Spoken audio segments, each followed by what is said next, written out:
talk for 2 minutes while they're standing there and you don't know them. So now you know them. You can start building your intimacy and your relationships. So, a little quick synopsis or intro to the lab, so everyone kind of understands what's going on here. We are a co-working space, an event space, and an incubator. Co-working is $300 a month, and you get to work here and have a key, and we have simple rules: be nice, don't take things that don't belong to you, and lock up when you leave. And we have a lot of interesting people working here. Some remote workers who just are sick of working out of their basement. We have small teams who want a collaborative place to work. With a lot of intrigue, right? All class, people walk by here, they stop in, they think we're a coffee shop. We had a black lab walking around one day, and a woman actually walked in and said, you guys sell dogs?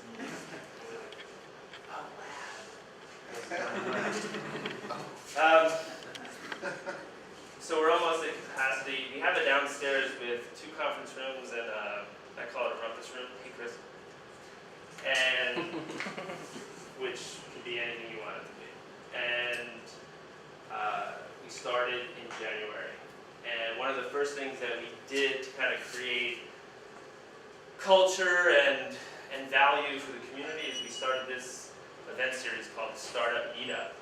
And it's a slight misnomer. It's really an innovation meetup. But I think the startup is about the audience, maybe.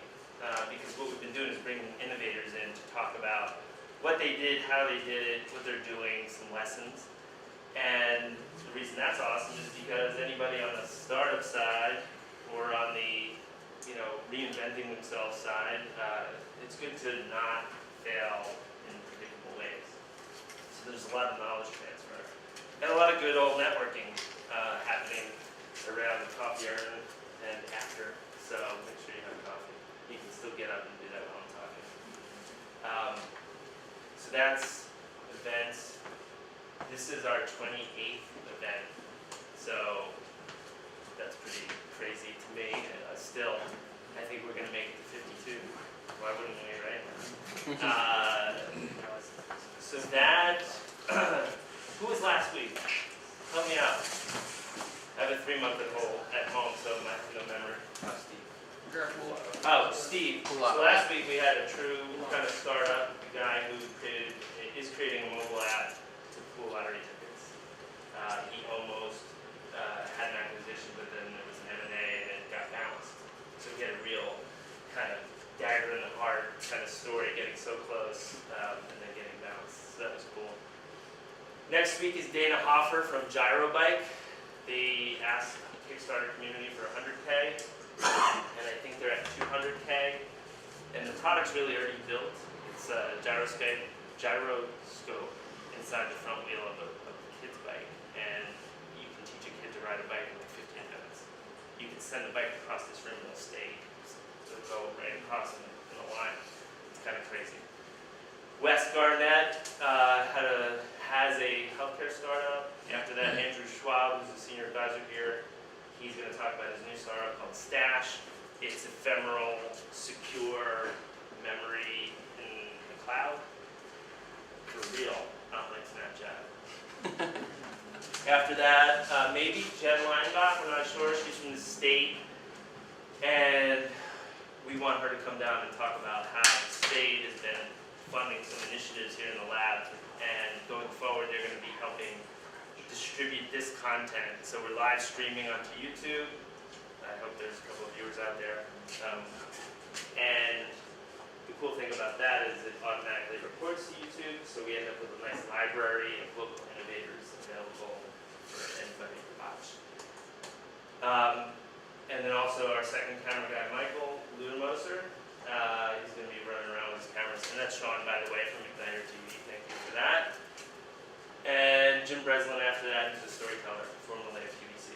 So, cameras, 28th, started meetup. Tomorrow, Night Owls, 7 to 10 every week.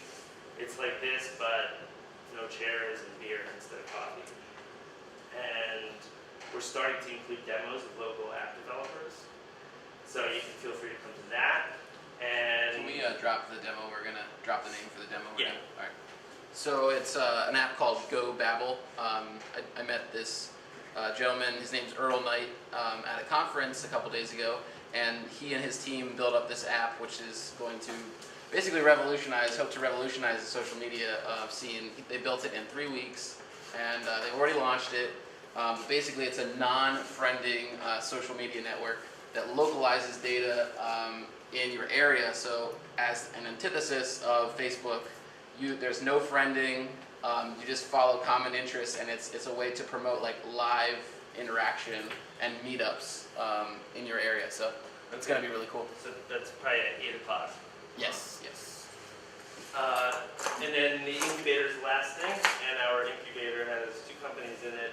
And I shouldn't really call them companies. We're incubating innovation. Most incubators are focused on growing a small team into a small company, and then growing it out of the nest. Whereas what we like to do is focus on innovation, cultivating innovation, and then transferring that to another company because it's more efficient, we think, and less risky. And honestly, it opens up the door to a lot of innovation that's on the table in America, because there's a lot of entrepreneurs out there who have great ideas, but they don't have a team to help them productize and monetize. So if you want to learn more about that, let me know. So over to this trio. I had been talking about B Corp with some friends and partners in some businesses, and it's just an amazing thing. I don't know if you know about it, but it's revolutionizing the way business interacts with the greater world, and it becomes a kind of steward of humanity and the environment. That sounds grandiose, but I think it is. And I started communicating with Sarah Haggarty and invited her, and kind of around that time I also met Lynn Curry, kind of randomly. We're not randomly, but so he apprised me that Dansco was a B Corp, and it turns out the first B Corp. Among the founding B Corp class. Thank you. This is clarification. So he said, I think I can get somebody there to speak with B Corp. And then he comes back and says, yeah, I think the founder and CEO, Mandy, Cabot, would. And I was like, that would be crazy. And then 20 minutes later, he responded and said, yeah, she's in. So I really feel gratitude for the 3 of you coming, spending the morning talking about the collective story, and I hope people come away with practical ideas about how to become a B Corp, and to learn about how you build a great company over how many years? Coming on 25 next year. Awesome. So let me get out of the way. Thank you for coming.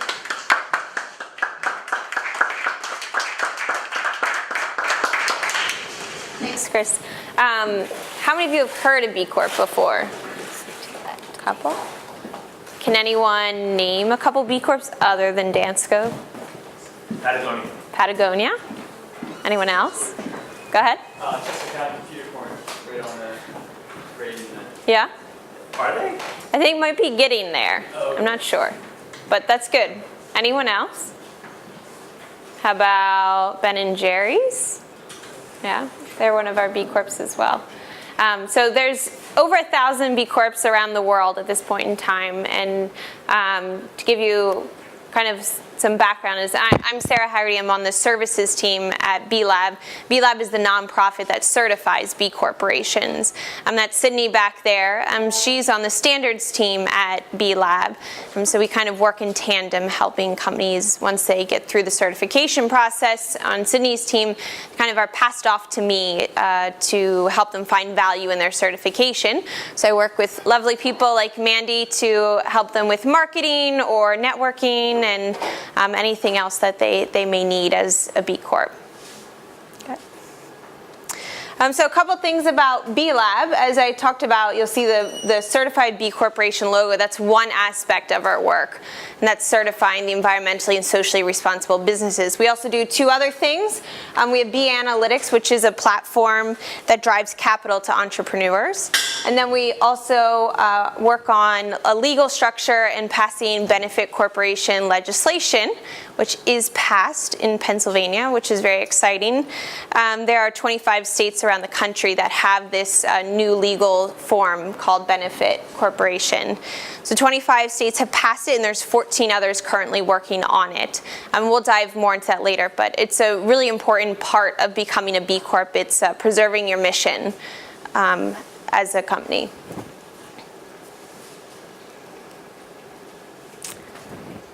So what is B Corp all about? The big picture of B Corp is that this is a new form of capitalism.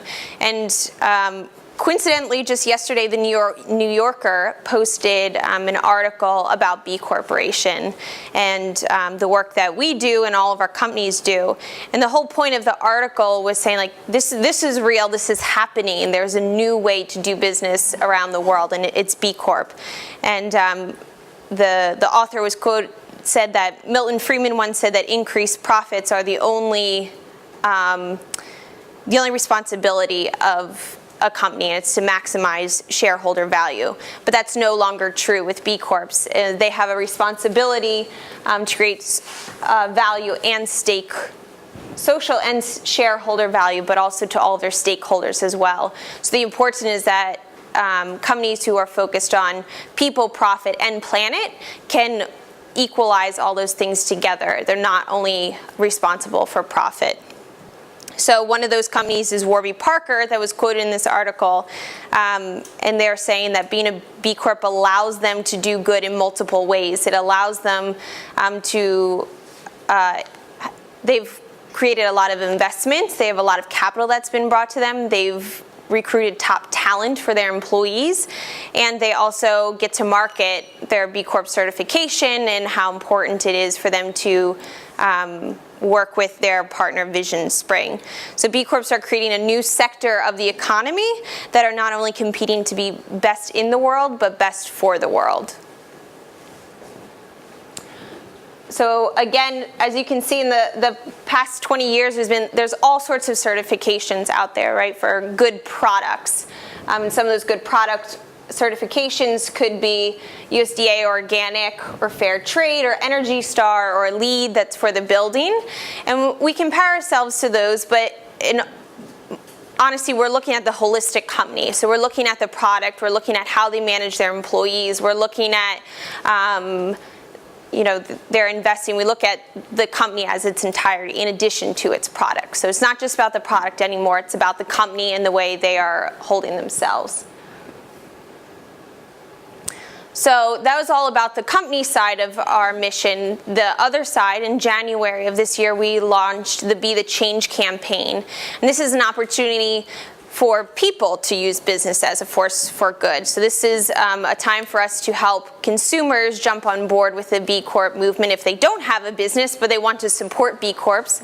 Two ways that they've been able to do that this year. Down on the bottom left, you'll see a group of people. That is a group of employees of B Corps out in Chicago. And in June, they did a big beach cleanup collectively as a whole. So that way they were using their power of business to do good in the area. Most of the B Corps have some type of policy in their company where they have volunteering time for their staff. So a lot of them use their company's powers to be able to go out and do service. The other way that people are able to engage in the Be the Change campaign is this purchase with a purpose. And this is a picture from an NCGA co-op out in Michigan, so a co-op grocery store. And they created end caps and signage all over their grocery store highlighting B Corps, which was telling their customers, hey, these are really good companies. They've met a really high standard of social and environmental responsibility, and you should support them in the efforts that they do. So that's our way of empowering the businesses and consumers to connect on our Be the Change campaign. You up next? I'm going to switch microphone. Yes. Awesome.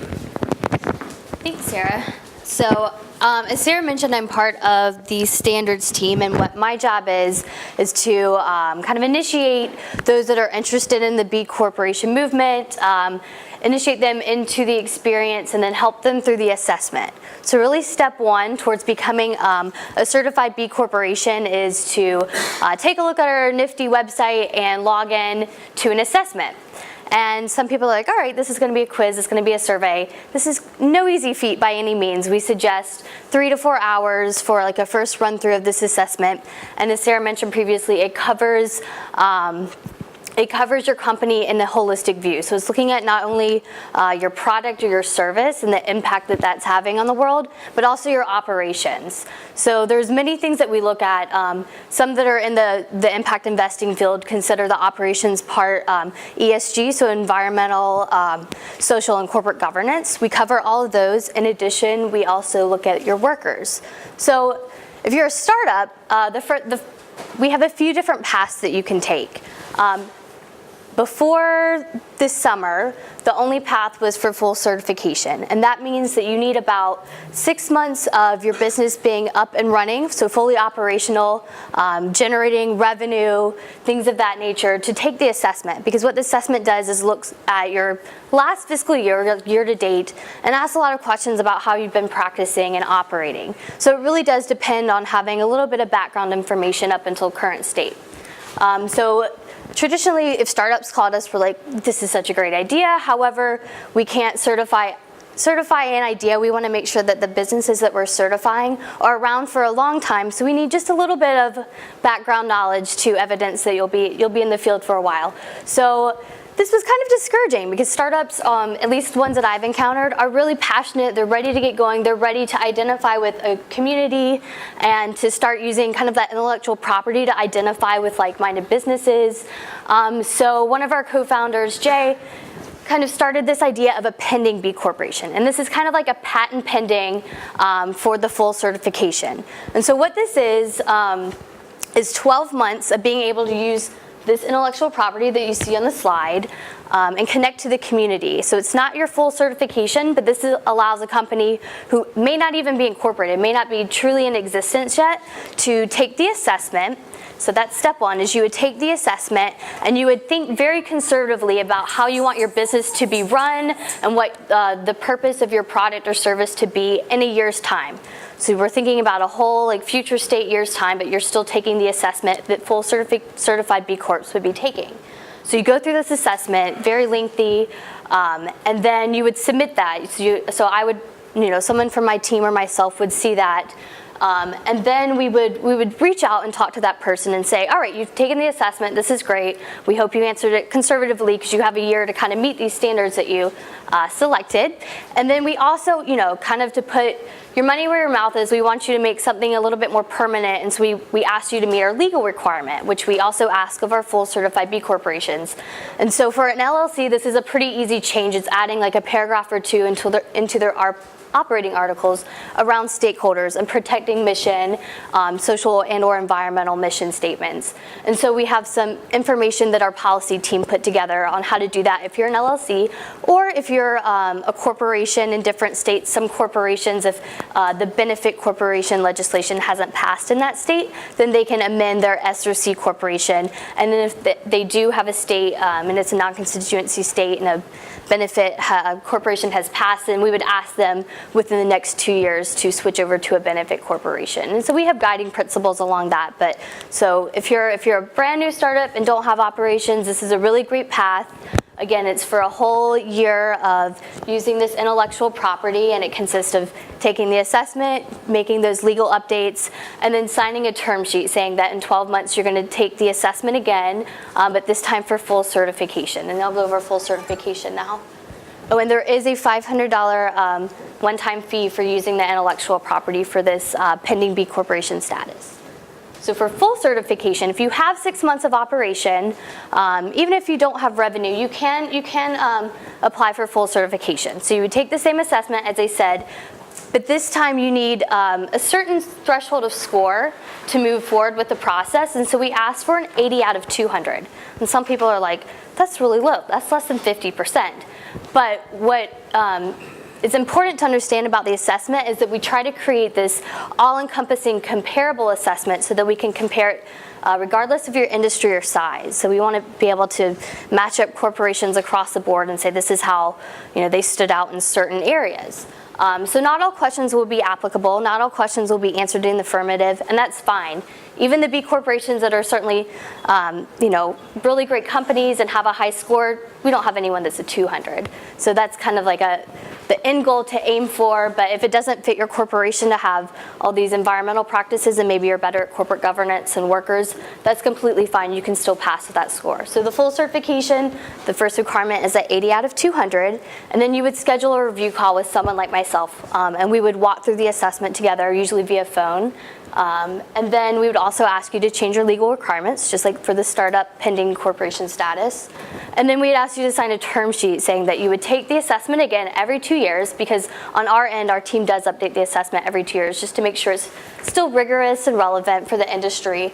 And then every year, there's a 10% chance of an on-site visit from someone from B Lab. And then, of course, there's annual fees depending on your revenue. The first tier fee is $500 annual fee.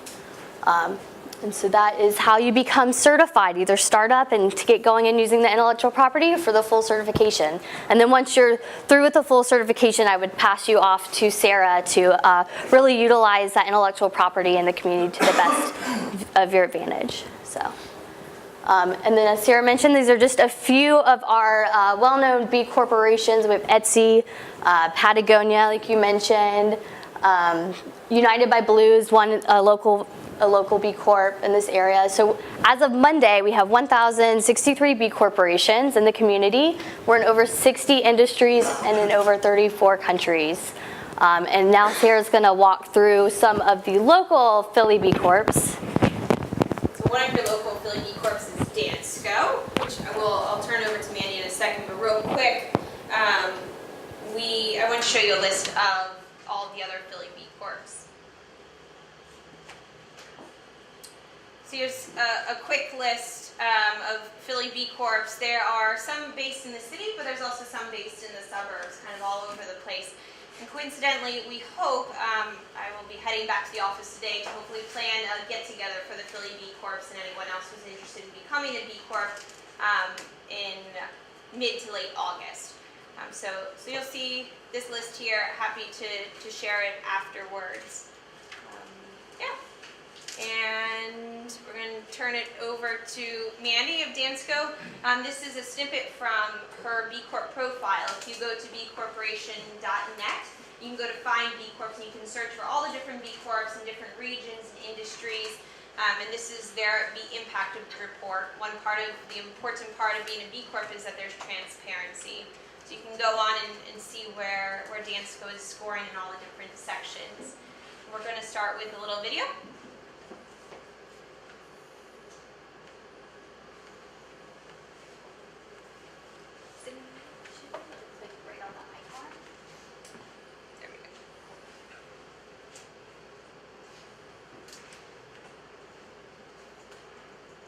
Once upon a time, there were feet. And the feet were okay, but just okay. They worked hard day after day, supporting people doing important jobs like delivering babies and hot coffee. These feet were not thanked. This made them sad, and even a little bitter. Until one day, a pair of feet in a kitchen in Pittsburgh heard that their cousin's neighbor's pedicurist girlfriend had a connection to some unbelievably comfortable shoes. And the ears on these feet perked up. What? On a horse farm near Philly, they said. No way, said the feet. The story turned out to be true. Mandy and Peter, a hardworking couple, had discovered it on a trip to Europe. This amazing shoe that could change a foot's attitude from cranky to downright optimistic. And so, they started bringing them to the USA by the suitcaseful. The feet were so happy, their friends noticed. You've got to try some. Is it legal? Totally. They will change your life. The news reached more feet with important jobs, holding up surgeons and chefs, veterinarians and teachers. Even people like you and me got wind of it. And the company grew to a sustainable headquarters and more than 100 happy humans devoted to making feet comfortable all over the place. And that is how, through a simple chain reaction we call word of foot, Dansko became the world's favorite shoe. So, the next time you slip on a pair, if you hear your feet whispering compliments, it's not because you're beautiful and charming, though you may well be. It's because your feet cannot wait to spread the news about the shoes that have been changing the world one pair of feet at a time. The end. Or maybe this is just the beginning. Spread the word to your friends here.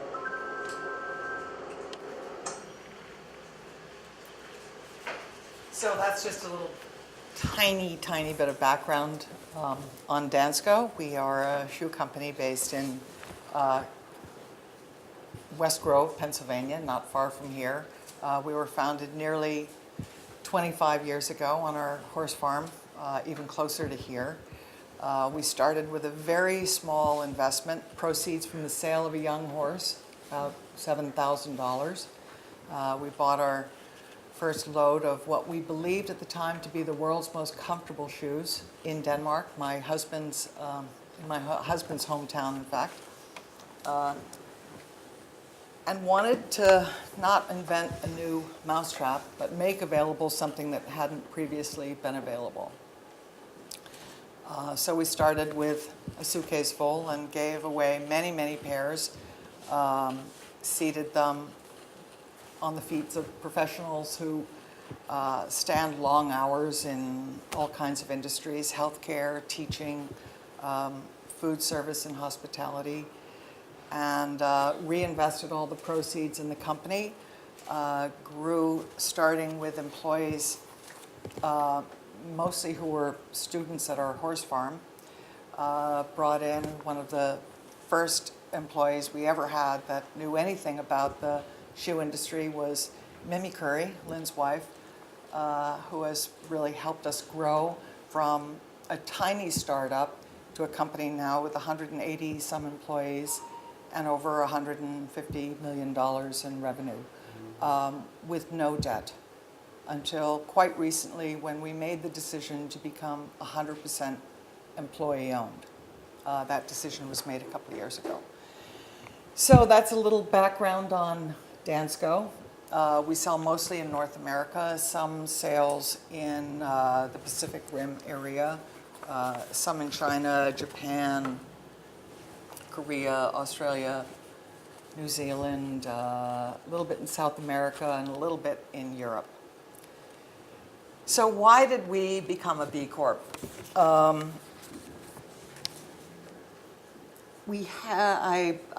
gave Sarah a list of 7 of the reasons I could think of. I've come up with a couple more, so I'll go through those. The first is that B Lab provides standards, how our business impacts our community, our environment, our employees, all of it. We were new to the shoe industry when we started. We weren't interested in putting more stuff on the planet just for the sake of putting more stuff on the planet.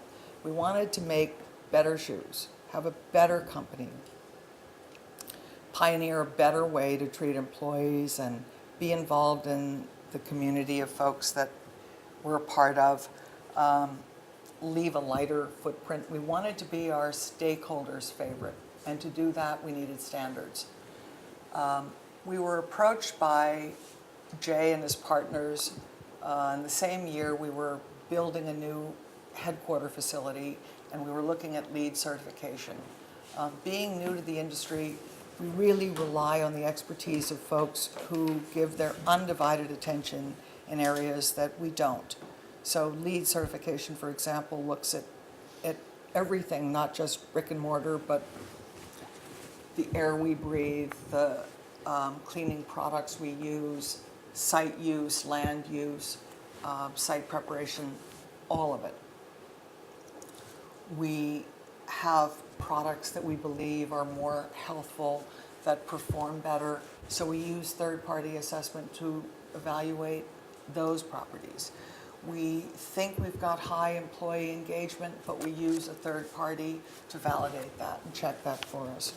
So we were approached by Jay and Bart and Andrew, the founders of B Lab, who also had a shoe company in this area prior to starting B-Lab. So they had a lot of expertise in our area, and in fact, when they sold to a public company on the West Coast, some of their employees, management team, ended up working for Dansco. So we had kind of a very close contact with them from the very beginning. They approached us with this idea, which is very much like LEED certification for your business, looking at governance, your environmental impact, the benefit attributes of your product or services. We thought it was a tremendous idea, being big believers in third-party validation anyway.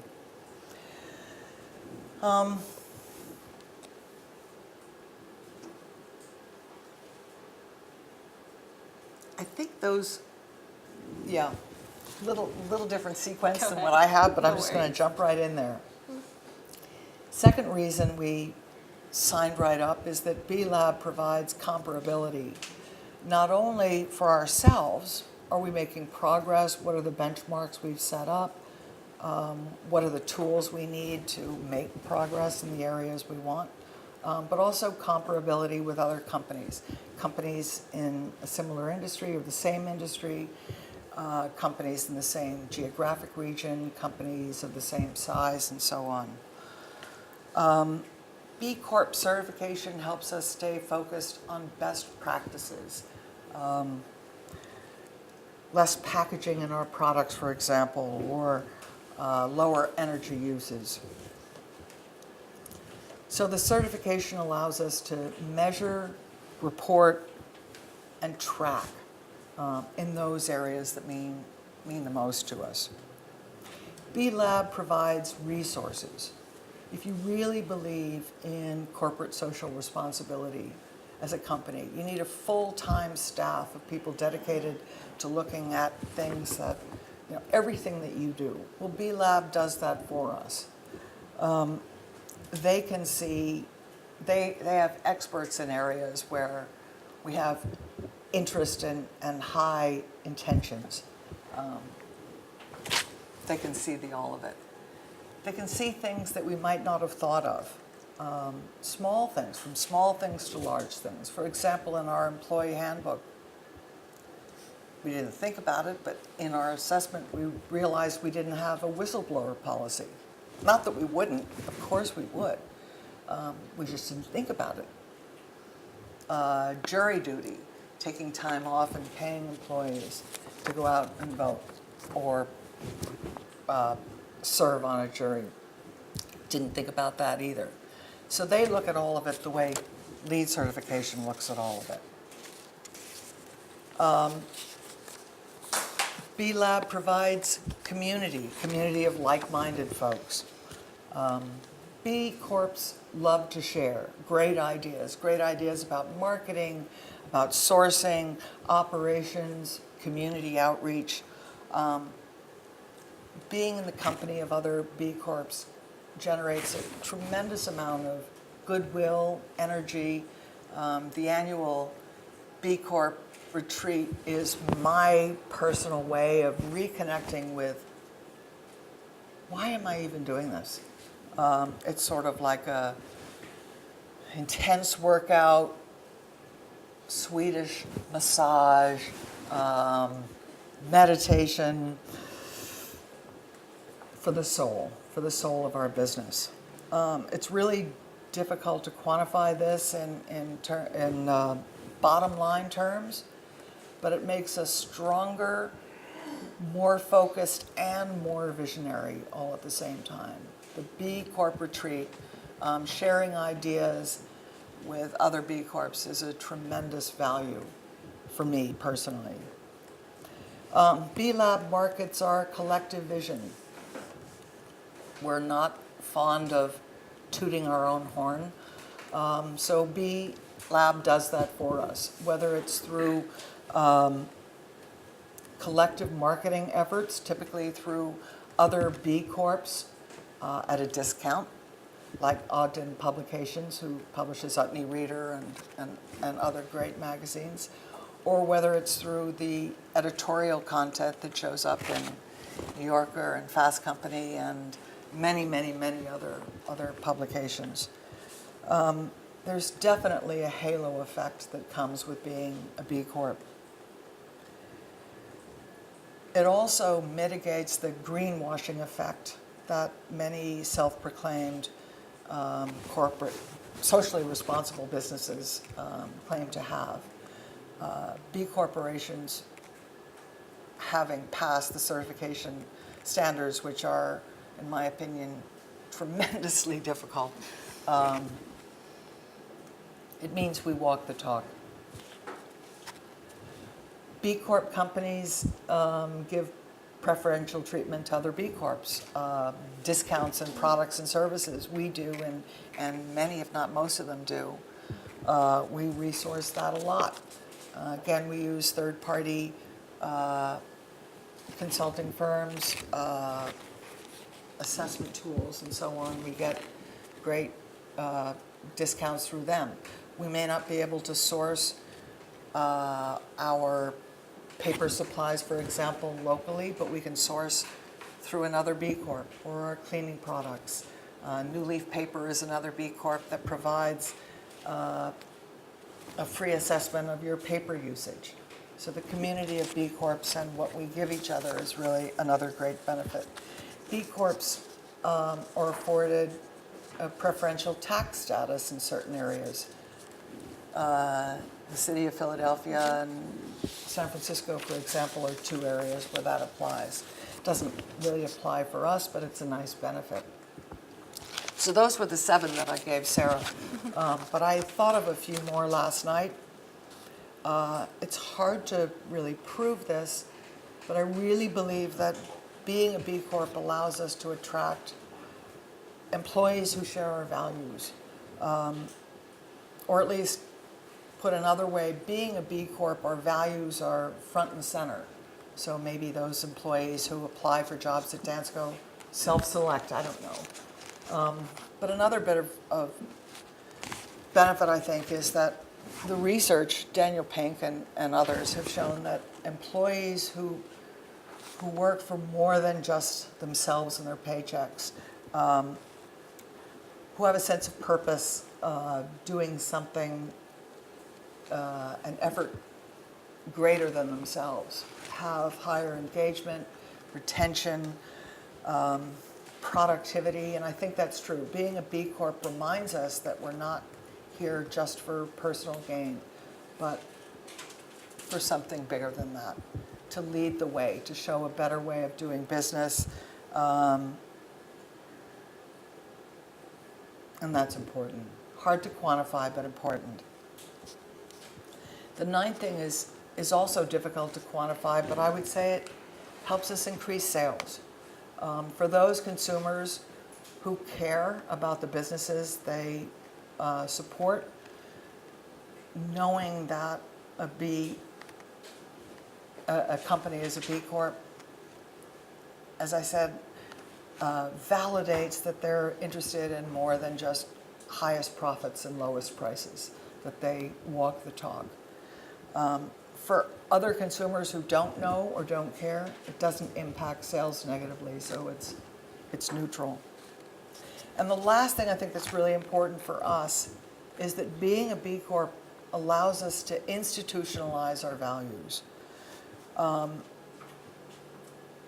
B Corp certification means that our mission, our vision, will be passed down through successive generations of leadership.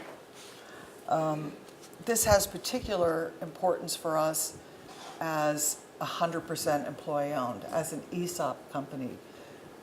Our decision to have company profits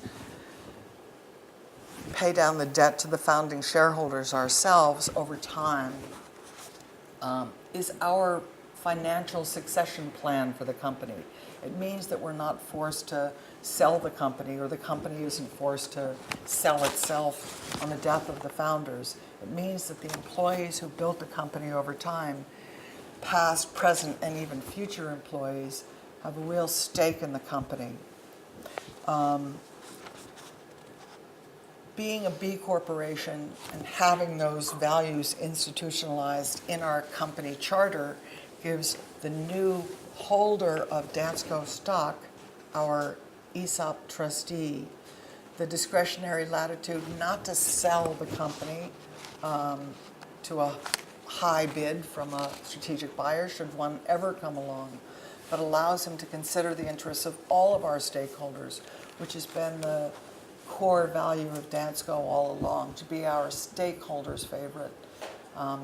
Not the only shoes in our consumers' closet, but their favorite. Not the only shoes on the shelves of our vendors or of our retailers, but their favorite.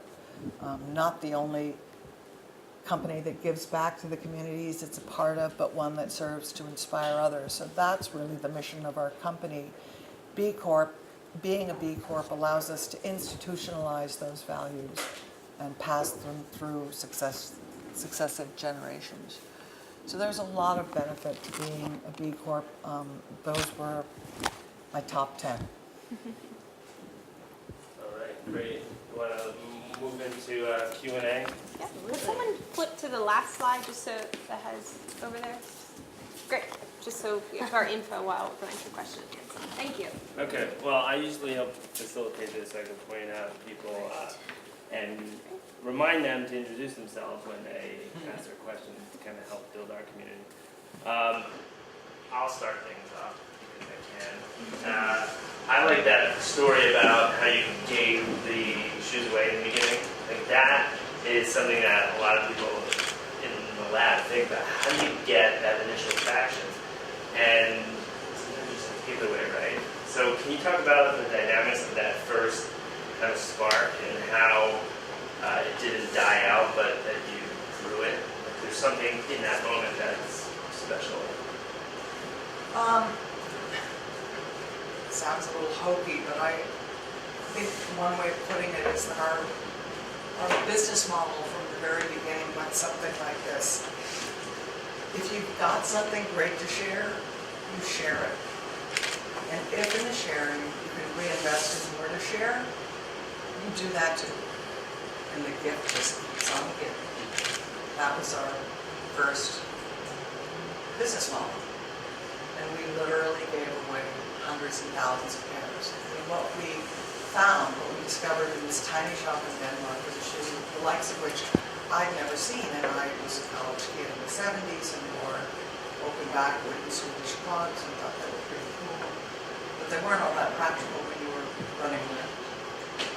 And what we saw was a variation on that being a closed back shoe that actually wasn't made of wood, that could provide the same support and comfort that I remembered, and we couldn't find that in the States. We had a business, we had a horse farm, we were doing very well, and this just took on a life of its own, and we supported it and nurtured it. And here we are. All right, who's next? Any questions for any of these folks? I'm Mike Upman of Walnut Street Labs. And my question is, you've had people certified as B Corp for about 6, 7 years now, right? And you have 1,000 of them. And you review them every couple of years, right? Right. So of that group, how many have failed and dropped out? And also, as B Labs, is there some kind of process for people who fail to get them back on the wagon and so forth? So, Are you talking about failure for the business or failure for the B Corp status? the B Corp status, I assume some businesses fail, Yeah. but Yeah. that's not your problem.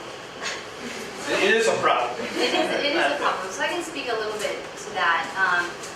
I know that our turnover rate is not that high at all, and in fact, when we do have people slip below the bar, when they're going through the recertification every 2 years, and they may have changed a business practice, or on our end, the assessment does tend to be a bit strenuous each time we improve it, which is every 2 years. So what we do is we really work and create a relationship and a partnership with that company. And we as the standards team, so myself and my colleagues, we really work with that team or with that company to understand maybe what has changed or to suggest some best practices to get them back on track. And sometimes best practices are as easy as really formalizing something. So maybe they don't have an employee handbook, but hey, let's write that down on paper in case something does happen to the company and it passes on so that it's evidence. And that can raise their scores. We have little tips and tricks to help companies improve their score. And you know, if they just can't make it, we have their assessment saved. They can always come back to us at a later time. We've even had companies that have kind of gone under, and then they just have really strong leaders, and they'll come back to us with a different company. I've seen that in a few cases as well. But it does happen, and we do the best we can to walk them through the process and try to get their score improved, or at least have them on a path to improve. Can you give us, without necessarily naming names, can you give us an example of someone who's been through that process and describe what happened? Sure. So it's usually, in my personal experience, I haven't seen anyone's score drop so drastically. It's like 20 points, and until they make the bar for recertification, it would be like they're a few points away. And kind of the same example. It's usually those low-hanging fruit, such as formalizing a policy that maybe they didn't have, like an environmental commuting policy, and they just need to write down that, hey, well, we support people riding buses or telecommuting, things that are really easy. So we have tools on our website to identify those low-hanging fruits, customized to each company's assessment. So we just walk through examples like that. There will be a handbook coming out Yes. in October, which is very thorough and gives a lot of great examples on how to take sections of the assessment. That'll be super helpful for anyone interested. Yeah, that book was written by a fellow B Corp called Honeyman Sustainability Consulting out in San Francisco. And he's a one-man consultant that works really closely with us, and B-Lab had lots of involvement, a lot of other B Corps, and although he's the written author, it's a group effort from all the B Corps around the country. It goes exactly through all those things of, different ways to improve your business. Full disclosure, it is not an easy assessment by any means. When we took it, again, we were among the founding class of B Corps. We thought this would be no problem. We had a LEED certified building, we had a thriving foundation, we had great volunteerism, 55% participation, we had transparency, we had products that were certified for their healthful and performance attributes and so on. And we barely made a passing grade of 80. And we were shocked at things that we hadn't thought of that were totally in line with what we would have done had we thought of them. We just were busy making shoes, not thinking about those things. Michael, I thought you were going to ask, how does it benchmark against maybe the SBA's tracking of companies that fold? As a cohort, do B Corps stay in business longer? Has there been any macro or benchmarking against non-B Corps or normal businesses? We definitely have benchmarking data. We benchmark against traditional businesses, which we consider the non-sustainable businesses. And we have benchmarking data against sustainable businesses and then B corporations. Just a full disclosure, we do have a small data set right now of those that are not B corporations. We have a different portion of B-Lab called B Analytics, or BEERS, the Global Impact Investing Rating Systems. And so we do have companies come in, not for the certification, but for more like investor data, and so that's how we gather that data. As far as how long the company's been around, I mean, really, we've been collecting that data for only like a handful of years, so we don't have those metrics that I know of currently. But that would be something great to take back to the lab to start tracking and reporting out on this. Sure. Kyle Hudson, Digital Exhibition Systems. How much of the, I know you said you have like thousands of companies, how much of the supply chain is covered by B Corp? Like how many non-B Corps do you have to interact with in order to get your product out? Like is there any like manufacturers or retailers? There's a lot of those are like companies that make products, but what about the manufacturers that actually make your products and then the retailers that ultimately sell them? Mary did like a consultant. Is there any manufacturers or anything like that? Definitely. There's a ton of manufacturers. I think just for our slides, we usually show to general consumers, but I did the retail ones up because you can see those in the stores. But we have multiple tracks and industries you can select from, so we absolutely have a ton of suppliers. And then in addition, even those retailers that you see, they have to answer a lot of questions about their supply chains. So a product can be all B Corp from creation to sale? I would think so, or the dream is that someday we would have enough options that someone could do it from start to finish through the whole thing. Do you have any? Not really. I mean, our paper products are from fellow B Corps, our cleaning supplies, 7th generation is a B Corp, Method home care products, B Corp, really paper. I mean, there are much that we would buy our supplies from. In terms of shoes, we don't, but there are tanneries, for example, that have certification, another type of certification for the impact to environmental impact of the tanning process. We give preferential treatment to that, and that's reflected in our B score. Oh, man. Yes, in your 25 years, Mandy, what has sustained you in terms of your quest for good practices? How has that notion changed throughout the years? And what have been some of your challenges in terms of trying to put together a best practices for a company which you feel is sustainable as the world changes so quickly? Well, we were striving for a lot of, to find best practices in all the areas that B-Lab does before the B-Lab concept was really born. Having them around allowed us to fine-tune in every area. We've always been environmentally sensitive. My husband's from a very small country, Denmark, that leads the world in energy use, and in fact generates more energy as a country than it consumes. So he's always been very sensitive to minimizing the environmental footprint. The social footprint, for me, I always felt quite conflicted being a have in a world with so many have-nots. So for me, it was all about providing opportunity for our employees to use this company as a platform to learn and grow and do other great things.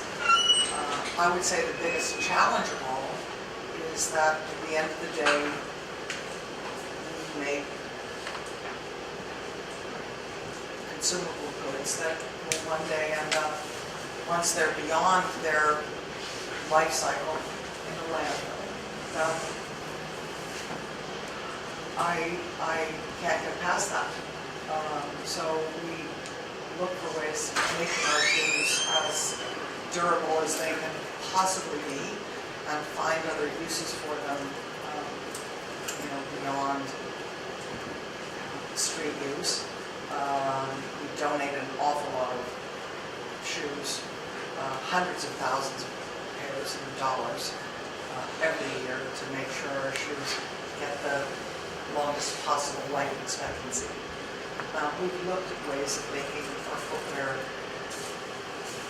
decomposable, biodegradable, but the technology is a long way off. So we use other technologies that other larger companies have been working on for years to make the components in a more environmentally sensitive way. Did that answer some of your question? I'm sure you work with a lot of innovators in terms of products and to keep your company fresh and open to change with your practices and that. We learned from other B Corps when we were looking at becoming 100% employee-owned, setting up an ESOP. We looked at fellow B Corps. King Arthur Flour was a big one for us. And the CEO there was a mentor of mine. Gardner Supply is a brand new B Corp, but they've been an ESOP for some time too, so we're hoping that our experiences at B will help them. As I said, B Corps love to share. All right, we have time for one more question, but then we'll be hanging out a little bit after, as you are. I'm Jessie Pearsall from CC Wood Productions, independent film for local focus, but I wanted to thank you for coming out today. The three of you really blew my mind this morning, which is a wonderful thing. I'm really intrigued by your depending status B Corp, which I think is great for kind of young companies just getting started. To back up even further, I'm wondering if you have any plans or if you've done any outreach into high schools, colleges, elementary schools to kind of start thinking about it even sooner, if there's any plans for that. I think that's a great idea. I don't think, to my knowledge, it's been taken that far. The pending thing is literally It's like a month a and a half month old. Okay. This is very, very new. But we haven't gone down to high school or anything, but we are every day working more and more with universities and colleges around the country. We send a lot of students out.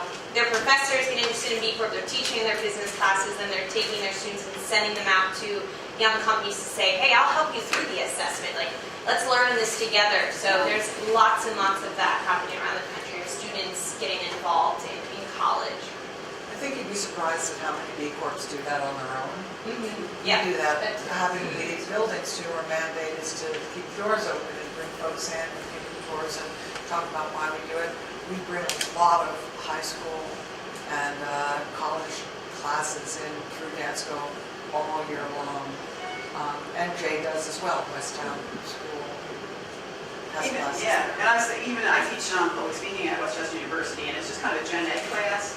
But there's a lot of today. One of the angles that I take is everybody's a business person today, really, which is different than when I went through college. But it, sort of making it a cultural change as well. So even a lot of my folks are going to be teachers, thinking about it from sort of a B Corp perspective. It'd be great to integrate that even in the gen ed class like I teach. I think would just be building that awareness and kind of building that culture.